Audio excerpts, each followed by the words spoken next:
আবার মেয়েদের কয়েকটি হারাম নাম আমাদের সমাজে খুব প্রচলিত। ইসলাম এই নামগুলোকে হারাম করেছে, অথচ এই নামগুলো আমরা খুব আগ্রহ করে রাখার চেষ্টা করি। এই নামগুলো যদি থাকে তাহলে আজকে চেঞ্জ করে ফেলবেন, কারণ ইসলাম হারাম করেছে। এর মধ্যে প্রথম নম্বর রয়েছে রিয়া। রিয়া মানে হলো লোক দেখানো। এই রিয়া যদি কোনো মানুষের ইবাদতের মধ্যে থাকে, ওটা ইবাদতই নষ্ট হয়ে যায়। রিয়া শব্দের আরেকটি অর্থ হলো অহংকার, অহনিকা।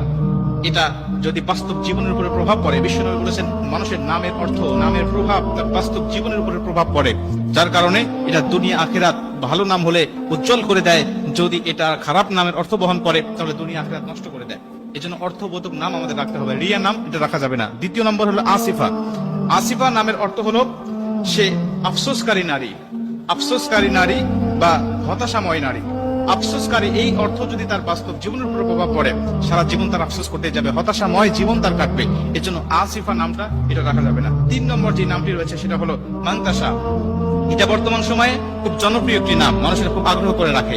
আগ্রহ করে রাখার পিছনে একটি কারণ আছে, সেটা হলো এর আবিধানিক যে আরবি অর্থটা আছে এটা আমরা অনেকেই জানি না। গুগলে সার্চ দিয়ে আমরা অর্থ খুঁজি, অর্থ দিয়ে মান্তাসার অর্থ খুঁজতে গেলে গুগল বলবে এর অর্থ হলো যে সে হলো গুরুত্বপূর্ণ বা মূল্যবান, এর অর্থ আসবে গুগলে। কিন্তু প্রকৃত আরবি অক্ষর আল্লাহ পাক সূরা আল ইমরানের মধ্যে বলে দিয়েছে কত ইজ্জু মান্তাসা ওয়া তুযিল্লু মান্তাসা বিয়াদিকাল খায়র। এর আবিধানিক আরবি অর্থ হলো, এর অর্থ হলো যে তুমি যা ইচ্ছা তাই করো, তুমি যা ইচ্ছা তাই করো। আল্লাহ পাক বলেন আমি যাকে ইচ্ছা সম্মান দান করি, যাকে ইচ্ছা আমি আল্লাহ পাক ইচ্ছা দিয়ে দান করি। এর জন্য আল্লাহ পাক বলছে কত ইজ্জু মান্তাসা ওয়া তুযিল্লু মান্তাসা। এই মান্তাসাটা আমরা এটাকে ব্যবহার করি খুব ভাবি যে আরবি কোরআনের মধ্যে আছে নামটা, কোরআনে থাকলেই যেটা ব্যবহার করতে হবে বিষয়টা এমন নয়। কোরআনে খিনজিরের কথাও রয়েছে, এটা তো মানুষ ইচ্ছা করে এই নামগুলো রাখবে না। অতএব অর্থটা কোনটা হয় এটা আমাদের খেয়াল রাখতে হবে।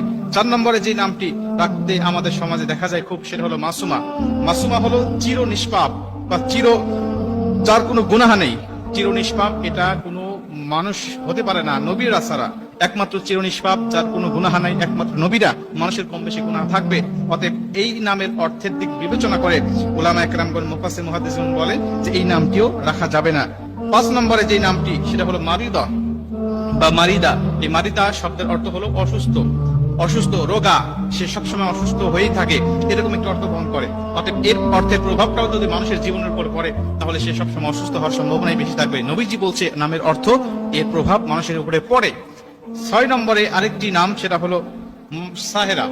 সাহেরা এই নামটিও অনেকের দেখা যায়। অনেকে বলেন যে ইব্রাহিম আলাইহিস সালাতু ওয়াস সালামের স্ত্রীর নাম ছিল সাহেরা। না, আসলে ওনার নাম ছিল সারাহ বা সারাহ, এই নামটি তার ছিলেন। অতএব সাহেরা অর্থ হলো জাদুগ্রস্ত নারী, যে জাদু করে এমন নারী। নবীজি পবিত্র হাদিসের মধ্যে এবং আল্লাহ পাক কোরআনের মধ্যে বিভিন্ন জায়গায় এই জাদুগ্রস্ত নারীদের ব্যাপারে কথা বলেছেন এবং তাদের উপরে অভিশাপ করা হয়েছে। অতএব সাহেরা নামটি রাখা আমাদের উচিত হবে না। এবং 7 নম্বর সেটা হলো আসিয়া। আসিয়া আর আসিয়া দুইটা নামের মধ্যে পার্থক্য আছে, একটা হলো হামজা দিয়ে, একটা আইন দিয়ে। আসিয়া শব্দের অর্থ হলো শান্তি স্থাপনাকারী নারী। সেটা হলো ফিরাউনের স্ত্রীর নাম আমরা জানি, একজন মহিষী নারী ছিলেন, এই নামটি রাখা যাবে, কোনো সমস্যা নেই। কিন্তু আসিয়া আইন দিয়ে যদি কেউ রাখতে চায় এর অর্থটা নাফরমান, নাফরমান বা অস্বীকারী। অতএব এই আসিয়া এই নামটি রাখা যাবে না। আসিয়া হামজা দিয়ে আপনি বললে কোনো সমস্যা হবে না, কিন্তু আইন দিয়ে বলা যাবে না। এই নামগুলো যদি কারোর মধ্যে থাকে এগুলো চেঞ্জ করে নিতে হবে।